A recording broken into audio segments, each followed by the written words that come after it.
புதிய தலைமுறை டிஜிட்டல் நேயர்களுக்கு வணக்கம். ICC T20 women's world cup வந்து ஸ்டார்ட் ஆயிடுச்சு. ஃபர்ஸ்ட் மேட்சே இந்தியாவுக்கு வந்து இந்தியா vs பாகிஸ்தான் தான் நடந்து முடிஞ்சிருக்கு. ஸோ இந்த மேட்சை பத்தி நம்மள்ட்ட டீட்டெயிலா பேசுறதுக்காக நம்ம கூட இன்னைக்கு தமிழ்நாடு கிரிக்கெட் டீமோட செலக்டர் அண்ட் சதர்ன் ரயில்வேயோட கோச்சா இருக்கிற விலாசினி மேடம் நம்ம கூட இருக்காங்க. அவங்க கிட்ட பேசலாம். மேடம் வணக்கம். மேடம் வணக்கம் சார்.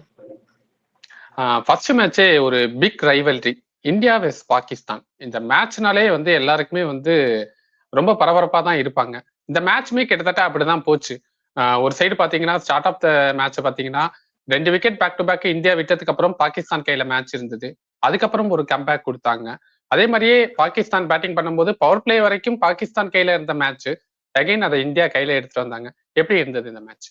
இப்ப எங்கிட்ட கேட்டா ஆக்சுவலி ரைவல்ரின்னு சொல்றாங்க சார். பட் எனக்கு தெரிஞ்சு பாகிஸ்தான் வந்துட்டு இந்தியன் டீமோட ஈவன் 50% கூட இருக்கிறதா எனக்கு தோணுது இல்லை போன கொஞ்சம் வருஷங்களாவே. ஒன்ஸ் WPL ஸ்டார்ட் பண்ணப்ப அதுக்கப்புறமே வந்துட்டு இந்தியன் டீம் வந்துட்டு எங்கேயோ ரொம்ப ஹையில இருக்கு எல்லா விதத்துலயுமே. இந்தியன் கிரிக்கெட்டும் அந்த மாதிரி தான் இருக்கு, இந்தியன் டீமுமே. ஸோ அந்த ரைவல்ரின்னு சொல்ல முடியல எனக்கு. டாஸ் கிடைச்சு நம்ம பேட்டிங் எடுத்த போதே ஆல்மோஸ்ட் ஒரு 90% விக்டரி நம்ம சைட்ல தான் இருந்திருக்கு. ஏன்னா நம்ம ஒரு 130 140 ஸ்கோர் பண்ணாலே பாகிஸ்தான் டீமுக்கு சேஸ் பண்றதுக்கான அந்த அவங்களுக்கு அந்த ஒரு இமோஷன் இருக்கு, ஜெயிக்கணும்ன்ற அந்த வெறி அதெல்லாம் இருக்கு. பட் அது என்ன சொல்றது, அது ப்ரூவ் பண்றதுக்கான ஒரு இது கொஞ்சம் வருஷங்களாவே அவங்களுக்கு இல்ல. அந்த டேலண்ட்ஸ் அவங்க கிட்ட கிடையாதுன்னு எனக்கு தோணிருக்கு.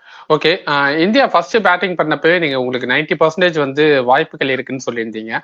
ஃபர்ஸ்ட் ஸ்டார்ட் பண்ணோடனே பாத்தீங்கன்னா Shafali Verma and Jemimah back to back 2 விக்கெட்டை எடுத்துட்டாங்க.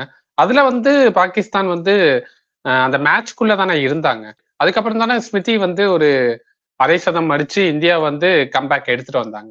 எப்பவுமே எனக்கு தெரிஞ்சு எப்படி இருக்குன்னா ஃபர்ஸ்ட் 6 ஓவர்ஸ்ல ஷெஃபாலி நல்லா ஆடிட்டு இருக்காங்கன்னு சொன்னா அது ரொம்ப நல்ல ஸ்கோரா போயிருக்கும் சார். 190 200 வரைக்கும் வரும். இல்லாட்டினா அந்த ஸ்கோர், அதாவது ஆங்கரிங் ஸ்கோரை வந்துட்டு எப்படியுமே எடுத்துட்டு போறது டீமோடது யாருன்னா ஸ்மிருதி மந்தானா எடுத்துட்டு போவாங்க. அண்ட் நம்ம டீம்ல நம்பர் 8 9 வரைக்குமே பேட்ஸ்மேன் ஆக்சுவலி. ஸோ எப்படி பார்த்தாலுமே 140 150 ரன்ஸ் ஈவன் 6 ஓவர்ஸ்ல நம்ம 36 for 2 இருந்தோம். அதுக்கப்புறம் அந்த ஆங்கரிங் ரோல் ஸ்மிருதி மந்தானா நல்லா எடுத்துட்டு போனாங்க. ஹர்மன் பிரீத் கௌருமே ரொம்ப நல்லா ஆடிட்டு இருந்தாங்க.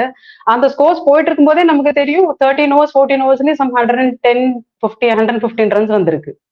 அண்ட் கடைசியில ரிச்சா கோஷ் அந்த பினிஷிங்ன்றது அவங்க எத்தனையோ வருஷங்களா பண்ணிட்டு இருக்காங்க, கன்சிஸ்டண்டா பண்ணிட்டு இருக்கிற ஒரு கிரிக்கெட்டர் ரிச்சா கோஷ். ஸோ அந்த ஸ்கோர் நான் எக்ஸ்பெக்ட் பண்ண சம் 140 150 அப்படியுமே ஈஸியா வின் பண்ணுவோம்னு நினைச்சோம். பட் 170 இருக்கிறது பெஸ்ட் ஸ்கோரா இருந்தது. ஓகே, ஸ்மிருதி மந்தனா வந்து 27 ரன் இருக்கும்போது ஒரு கேட்சை டிராப் பண்ணாங்க. அது இந்த மேட்சோட முக்கிய டேர்னிங் பாயிண்டா பாக்கலாமா?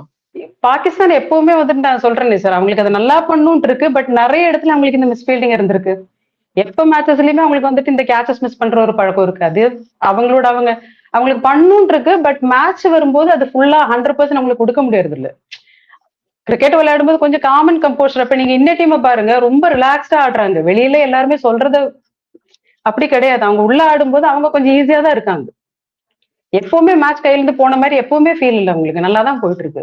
ஓகே, அப்படியே நம்ம பவுலிங்ல எடுத்துட்டோம்னா ஸ்டார்டிங்ல பாகிஸ்தான் வந்து பவர் பிளே வரைக்கும் விக்கெட்டே விழல. பவர் பிளேக்குள்ளேயே ஓப்பனிங் பேட்டருக்கு வந்து 2 கேட்சை டிராப் பண்ணாங்க. அங்க வந்து பாகிஸ்தான் மேட்ச்ல தான் இருந்தாங்க. அங்கேருந்து வந்து தீப்தி அந்த விக்கெட்டை எடுத்ததுக்கு அப்புறமா தான் இந்தியா வந்து அந்த மேட்ச்க்குள்ளேயே வந்தாங்க. ஸோ அந்த 2 கேட்ச் டிராப்ங்கிறத எப்படி பார்க்கலாம் நம்ம? இது மாதிரி T20 வேர்ல்ட் கப் இந்த மாதிரி கேட்சஸை டிராப் பண்றது அப்படிங்கிறது, இப்ப நான் எக்ஸாம்பிள் நம்ம ஆஸ்திரேலியா கூட எல்லாம் விளையாட போறோம். அப்படிலாம் இருக்கும்போது அவங்களுக்கு வாய்ப்பு கொடுத்தா அதை வந்து வேற மாதிரி எடுத்துட்டு போயிடுவாங்க. ஃபர்ஸ்ட் 6 ஓவர்ஸ்ல சம் 56 ரன்ஸ் ஏதோ அவங்க ஸ்கோர் பண்ணியிருந்தாங்க. 56 to 60 இருந்தது. வேற நம்ம ஆடும்போது 6 ஓவர்ஸ்ல சம் 36 for 2. பட் நமக்கு இருக்கிற 38 for 2 சம்திங். பட் நமக்கு இருக்கிற பேட்டிங் லைனப் எப்படின்னு சொன்னா அதுக்கப்புறம் கூட நம்பர் 8 9 வரைக்கும் வந்துட்டு டீமோட ஸ்கோரை கம்ஃபர்டபுளா 140 150 வரைக்கும் எடுத்துட்டு போறதுக்கான லைனப் இருக்கு. அவங்களுக்கு அது கிடையாது. அவங்க ஃபர்ஸ்ட் 6 ஓவர்ஸ்ல வந்து அடிச்சா அடிக்கிறது அந்த மாதிரி ஒரு லைனப்பா தான் எனக்கு எப்பவுமே தோணி இருக்கு. ஒரு மேட்ச் பினிஷ் பண்ற அளவுக்கோ அல்ல கொஞ்சம் ஒரு ஆங்கரிங் ரோல் பண்ணி கடைசி வரைக்கும் கொஞ்சம் எடுத்துட்டு போற அளவுக்கோ யாரும் இல்லை. எப்பவுமே நீங்க பாருங்க அது ஆல்மோஸ்ட் ஒன் சைடா தான் இருக்கும் பாகிஸ்தானோட இருக்கிற மேட்சஸ். இப்ப ரீசன்ட் டைம்ஸ்ல மேபி WPL எல்லாம் வரதுக்கு முன்னாடி வின் பண்ணிருக்காங்க, இப்ப கிடையாதுன்றது தோணிருக்கு. ஓகே, இப்ப இந்திய அணியை பொறுத்த வரைக்கும் பவுலிங்ல வந்து தீப்தி சர்மா வந்து 5 விக்கெட் ஹால் எடுத்து கொடுத்துருக்காங்க. T20 வேர்ல்ட் கப்ல ஸ்டார்ட் ஆஃப் த டோர்னமெண்ட்ல ஃபர்ஸ்ட் மேட்ச்ல ஒரு 5 விக்கெட் ஹால் அப்படிங்கிறது எவ்வளவு பெரிய விஷயம்? ரொம்ப பெரிய விஷயம் சார். இப்போ போன ஒரு 10-12 இயர்ஸ்ல one of the best allrounder Indian டீம்ல பார்த்தா தீப்தி சர்மா தான். ஒரு யங்கஸ்ட் கிரிக்கெட்டருக்கு நீங்க யார் நீங்க பெஸ்ட் ஒரு ஆல்ரவுண்டர் நீங்க எதை வந்துட்டு நீங்க ரோல் மாடலா பார்க்கணும்னு சொன்னா தீப்தி சர்மாவை பார்க்கலாம். ஏன்னா அவங்க ஒன் டே வேர்ல்ட் கப்னாலும் ரொம்ப நல்லா பண்ணியிருக்காங்க. இப்ப T20யுமே நல்லா பண்றாங்க. இன்கேஸ் அவங்களுக்கு வந்துட்டு பேட்டிங் சான்ஸ் கிடைச்சாலுமே ரொம்ப நல்லா பண்ணுவாங்க. அவங்க கன்சிஸ்டன்டா பெர்ஃபார்ம் பண்ற ஒரு ஆள். சோ இந்த 5 விக்கெட்ஸ்ன்றது நமக்கு இந்த லீக் ஸ்டேஜ்ல எப்பவுமே பெஸ்டா தான் இருக்க போகுது. ஏன்னா அவங்க எப்பவுமே நல்லா போடுவாங்க. Thinking cricketer sir. 5 wicket hall மட்டும் இல்ல, ஒரு ரன் அவுட் வேற. அதை எப்படி பாக்குறீங்க? ரொம்ப direct super run out sir. நல்ல ஃபீல்டர் சார். எப்ப அவங்க டொமஸ்டிக் ஆடும்போது நம்ம ஒரு 10-15 வருஷமா அவங்கள பாக்குறோம். பவுண்டரில இருந்து கரெக்டா அடிப்பாங்க. சோ அவங்க சூப்பர் ஃபீல்டர், நல்ல த்ரோஸ். ஸ்ரீசர்ணி ஒரு 3 விக்கெட் எடுத்திருக்காங்க. 50 ஓவர் வேர்ல்ட் கப்ல ஒரு யங்ஸ்டரா வந்து உள்ள இடம் பிடிச்சாங்க. இப்போ 50 ஓவர் வேர்ல்ட் கப்லயும் ஃபர்ஸ்ட் T20 வேர்ல்ட் கப் இது. 50 ஓவர் வேர்ல்ட் கப்லயும் அது ஃபர்ஸ்ட் டைம் தான் வந்து டெபு பண்ணாங்க.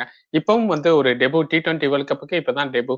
அங்க ஒரு இடத்துலன்னு பார்க்கும்போது ஒரு இன்எக்ஸ்பீரியன்ஸ் ஒரு 3 விக்கெட் எடுக்கிறது, அதுவும் பாகிஸ்தான் மாதிரியான ஒரு டீம் கூட அவ்வளவு பெரிய கிரௌடு எப்படி பார்க்கலாம் நம்ம? ஸ்ரீசர்ணியோட அந்த வளர்ச்சி அப்படிங்கிறது எப்படி இருக்கு? ரொம்ப சூப்பர்வா இருக்கு சார். 50 ஓவர்ஸ்லயுமே வந்துட்டு அவங்களோட ரோல் ரொம்ப ரொம்ப முக்கியமா இருந்தது. எல்லா மேட்ச்லயுமே கன்சிஸ்டன்டா பண்ணிருக்காங்க. அதுல ஆக்சுவலி நமக்கு வேர்ல்ட் கப்புமே கிடைச்சிருக்கு. இப்ப T20ல வரும்போது அதையே அப்படியே கண்டினியூ பண்றாங்க. அதே ரிதத்தை கண்டினியூ பண்றாங்க. அண்ட் இவங்க ஒரு தீப்தி சர்மா, ஸ்ரீசர்ணின்றது டீமோட மேட்ச் வின்னர்ஸா தான் இருக்காங்க. அட் த மொமெண்ட் மேட்ச் வின்னர்ஸா தான் இருக்காங்க. அண்ட் அவங்க கண்டினியூஸா அதை பண்ணுவாங்க. தீப்தி காலகாலமா பண்றாங்க. ஸ்ரீசர்ணி அதை இப்போ எடுத்துட்டு போறாங்க. ஓகே, இந்தியன் டீமோட கேப்டன் ஹர்மன், அவங்களோட அந்த கேப்டன்சியை எப்படி நீங்க பாக்குறீங்க? எப்படி இருக்கு? டே பை டே எப்படி இம்ப்ரூவ் பண்ணிட்டு போறாங்க? இந்தியன் டீமை அடுத்த லெவலுக்கு எடுத்துட்டு போற கட்டத்துல அவங்களோட கேப்டன்சிங்கிறது எந்த லெவல்ல இருக்கு? எல்லா விதத்திலயுமே இப்ப ஹர்மன் பிரீத் கவுர்ன்றது அவங்களோட அந்த ஃபைட்டிங் ஸ்பிரிட்ன்றது இப்போ கேங்குலி ஃபர்ஸ்ட் எடுத்துட்டு போனார்ல சார். ஃபர்ஸ்ட் ஸ்டார்ட் பண்ணும்போது எப்படி எடுத்துட்டு போனாரோ, ஏன்னா அவரால் தான் ஆக்சுவலி அந்த ஃபைட்டிங் ஸ்பிரிட்ன்றது இந்தியன் டீம்ல வர ஸ்டார்ட் ஆச்சு. சேலஞ்ச் பண்றது, ஒரு கோபத்தை காட்டுறதுனால எக்ஸ்பிரஸ் பண்ணாலும் ஜெயிக்கணும்ன்ற அந்த ஒரு வெறி இருக்கிறது, அது ஹர்மன் பிரீத் கவுர் விட்டு அவங்க எப்ப கேப்டன்சி ஸ்டார்ட் பண்ணாங்களோ அப்பல இருந்தே இருக்கு. பிளேயராவே இருந்திருக்கு. கேப்டன்சின்றது இப்ப மத்த பிளேயர்ஸுக்குமே அது ஸ்ப்ரெட் ஆகுது. எல்லாருக்குமே ஜெயிக்கணும்னு இருக்கு. அது அவ்வளோ ஒரு என்ன சொல்றது, அந்த வாண்ட் நமக்கு தெரியுது. ஈச் அண்ட் எவ்ரி மூவ்ல தெரியுது. அந்த கேச்சஸ்ல, ஸ்மிருதி மந்தான எடுக்கிற கேச்சஸ்ல எல்லாத்துலயுமே அந்த ஒரு ஃபைட்டிங் ஸ்பிரிட் இருக்கு. Body language. ஸ்ரேயங்கா பாட்டீலோட அந்த கேட்ச் எப்படி பாக்குறீங்க நீங்க? ஒரு டைவ் அடிச்சு அந்த பிடிச்ச கேட்ச். ஆக்சுவலி அவங்களோட அந்த இதுல அந்த பொசிஷன்ல அந்த கேட்ச் எடுக்கிறது ரொம்ப கஷ்டம் சார். பட் அது அவங்க அவ்வளோ ஈஸியா எடுத்தாங்க. ஏன்னா அவங்க அந்த அளவுக்கு பிளெக்சிபிளா இருக்காங்க. மேபி இன்னொருத்தருக்கு வந்திருந்தா அந்த மாதிரி எடுத்துக்க முடியுமான்னு தெரியல. அவங்க அதை கொஞ்சம் ஈஸியா காட்டிட்டாங்க. ஓகே, இப்ப இந்த குரூப்பை பொறுத்த வரைக்கும் Australia, Bangladesh, India, Pakistan, Netherlands and south Africa இவங்க எல்லாம் இருக்காங்க.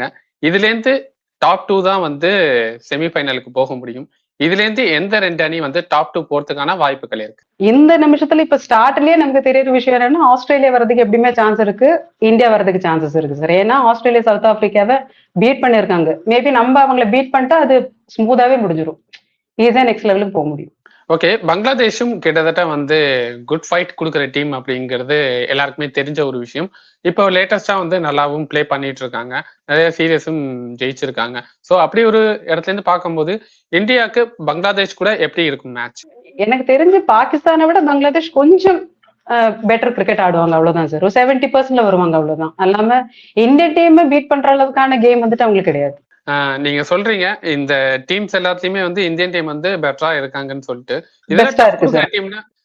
டஃப் கொடுக்குற டீம்னா ஆஸ்திரேலியாவை பீட் பண்ணுவாங்க இந்தியா. கிட்டத்தட்ட ஜெயிச்சிருக்காங்க. பீட் பண்ணணும் சார். 90% பீட் பண்ணுவாங்க. ஓகே, இப்போ வந்து இந்த வேர்ல்ட் கப் ஆரம்பிச்சு 10th எடிஷன் நடக்குது. இது கிட்டத்தட்ட 6 வாட்டி வந்து டைட்டில் வின் பண்ணிருக்காங்க ஆஸ்திரேலியா. இங்கிலாந்து ஒரு தடவையும், வெஸ்ட் இண்டீஸ் ஒரு தடவையும் வின் பண்ணிருக்காங்க. இந்தியா வின் பண்றதுக்கான பாசிபிலிட்டிஸ் எந்த அளவுக்கு இருக்கு? இந்த வாட்டி எதனால பாசிபிலிட்டிஸ் கொஞ்சம் ஜாஸ்தியா இருக்குன்னு சொன்னா, இப்ப நம்ம 50 ஓவர்ஸ் வேர்ல்ட் கப் எடுத்தனால ஃபர்ஸ்ட் அதுக்கு ஒரு சான்ஸ் இருக்கு. இன்னொன்னு இப்ப WPLமே ரொம்ப நல்லா போயிட்டு இருக்கு. அது T20 கிரிக்கெட் தான் WPL போயிட்டு இருக்கு. சோ அதுல இந்தியன் டேலண்ட்ஸ் தான் நிறைய நல்லா பண்றாங்க. சோ எனக்கு தெரிஞ்ச T20ல நம்ம அது இப்ப இருக்கிற ஸ்டாண்டர்ட்ல நம்ம கொஞ்சம் கூட பெஸ்டாவே இருக்கும். ஜஸ்ட் அந்த நாள் கிளிக் ஆனா நம்ம ஈஸியாவே வின் பண்ணுவோம். ஓகே, இப்போ வந்து WPL முடிஞ்சதுக்கு அப்புறமா இங்கிலாந்து கூட நம்ம சீரீஸ் விளையாடி இருக்கோம், T20 விளையாடி இருக்கோம். அதுல வந்து இந்தியா வந்து தோல்வி அடைஞ்சிட்டு தான் வந்திருக்காங்க. அந்த சீரீஸை இங்கிலாந்துல ஆல்ரெடி விளையாடிட்டு தான் இப்போ வந்து வேர்ல்ட் கப்பையும் விளையாடுறாங்க. ஸோ ஒரு சீரீஸ் வந்து தோல்வியும் அடைஞ்சிருக்காங்க. ஸோ இது வந்து எந்த அளவுக்கு இருக்கும் அவங்களுக்கு மனநிலம்? இங்க பிளேயர்ஸ் வந்துட்டு இந்தியன் டீம் பாருங்க, இப்ப வார்ம் அப் கேம்ஸ்ல ஆட வைக்கிற பிளேயர்ஸ் இவங்க மெயின் மேட்சஸ்ல ஆட வைக்கிறது இல்லை. சோ நீங்க அந்த அந்த டோர்னமெண்ட்ல எப்படின்னு சொன்னா அந்த சீரீஸ் எல்லாம் அவங்க ட்ரை பண்ணிட்டு இருக்காங்க, ஒரு காம்பினேஷன் ட்ரை பண்ணிட்டு வராங்க. பட் வேர்ல்ட் கப் வரும்போது அவருக்கு கோச்சுக்கு வந்துட்டு அதுக்குண்டான பிளான்ஸ் இருக்கு. இப்ப இன்னைக்கு மேட்ச்மே ரேணு சிங் நல்லா பண்ணிட்டு இருந்த வார்ம் அப்ல நல்லா பண்ணிட்டு இருந்தவங்கள மாத்திட்டு அருந்ததி ரெட்டி ஆட வைக்கிறாங்க. தோ அது ஒரு சேஞ்ச் தான், ஒரு ஒரு சேஞ்ச் பண்ணி பாக்குறாங்க, இன்னொரு ஆள் சான்ஸ் கொடுத்து. இதுல சான்சஸ் கிடையாது. பட் மத்த டீம் வந்துட்டு ஒரு ப்ரிப்பரேஷன்ல வரும், இந்த போலர் தான் நம்ம ஃபேஸ் பண்ண போறோம்னு சொல்லிட்டு வரும்போது அதை மாத்துறாங்க. வின் பண்ணி கொடுக்கறது அந்த 4 ஸ்பின்னரா இருந்தா கூட ஒரு சேஞ்சஸ் வருது. சோ அதெல்லாம் ஒரு ட்ரையலா தான் இருக்கும்னு தோணுது எனக்கு. இது மாதிரி வேர்ல்ட் கப் அப்படிங்கும் போது இந்த மாதிரி ட்ரையல் அண்ட் எரர் மெத்தட் எல்லாம் வந்து எந்த அளவுக்கு ஒர்க் அவுட் ஆகும்? எனக்கு தெரிஞ்சு நீங்க இப்ப சீரீஸ்ல தான் சார் ட்ரை பண்ண முடியும், வேர்ல்ட் கப்ல வந்து ட்ரை பண்ண முடியாது. இதுக்கு முன்னாலதான் நம்ம கொஞ்சம் பேருக்கு சான்ஸ் கொடுக்க முடியும், 11 மாத்த முடியும் பிளேயர் கொடுத்து. இங்க வரும்போது வந்துட்டு ட்ரை பண்றதுக்கான சான்ஸே இல்லை, இங்க வின்னிங்க்கு மட்டும்தான் போக முடியும்.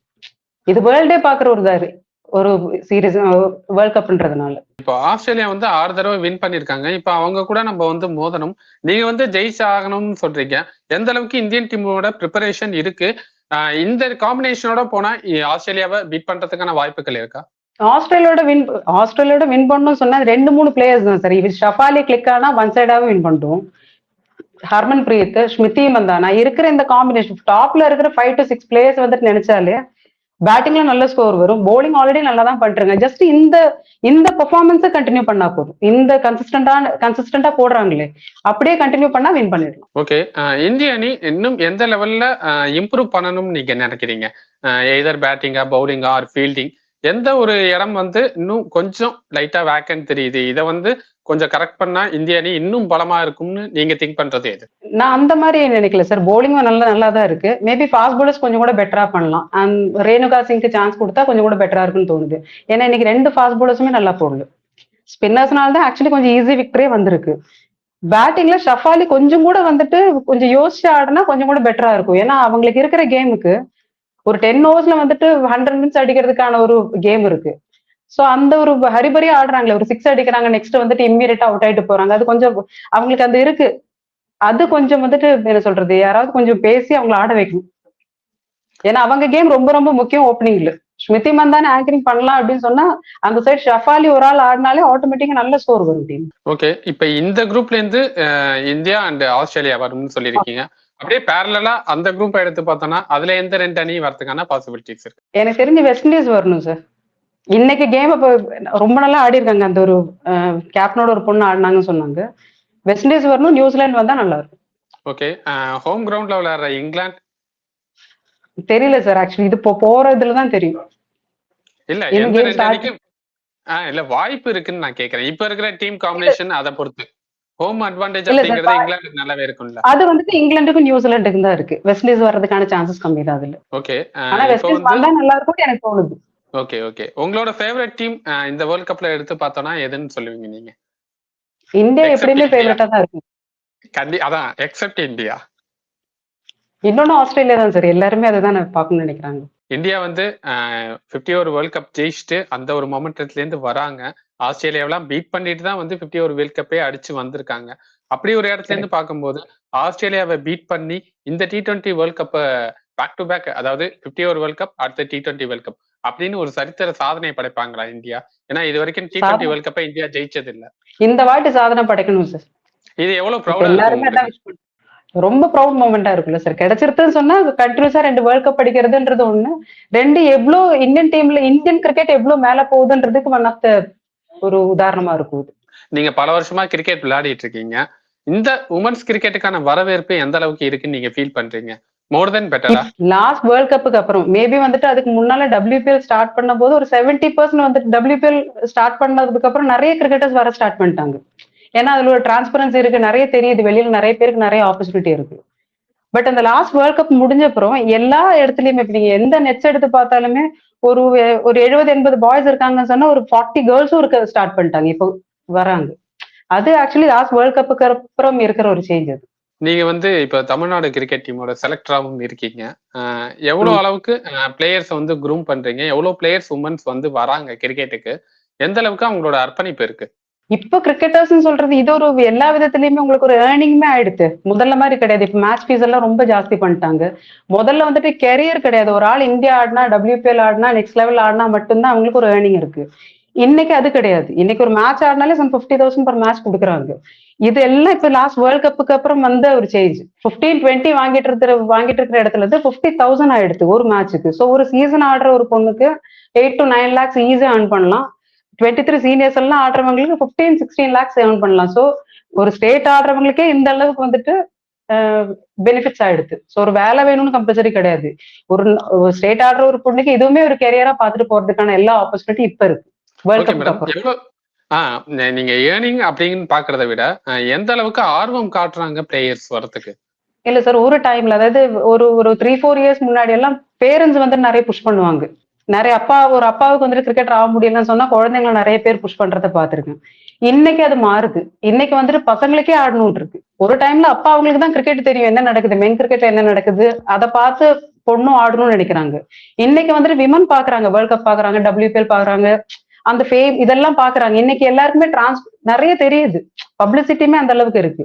அதனால இன்னைக்கு பசங்களே ஆடணும்னு நினைக்கிறாங்க. ஒரு ஸ்கூல்ல படிக்கிற பொண்ணுக்கு இன்னைக்கு எல்லாருமே தெரியுது. ஹர்மன் தெரியுது, ஸ்மிருதி தெரியுது, ஷஃபாலியா தெரியுது, ஜெமீமா அந்த 100 அடிச்சது, இது எல்லாருக்குமே தெரியுது. இன்னைக்கு கிரிக்கெட் ஆட தெரிய ஒரு ஸ்டார்ட் பண்ற ஒரு குழந்தைக்கு இதெல்லாம் தெரியுது.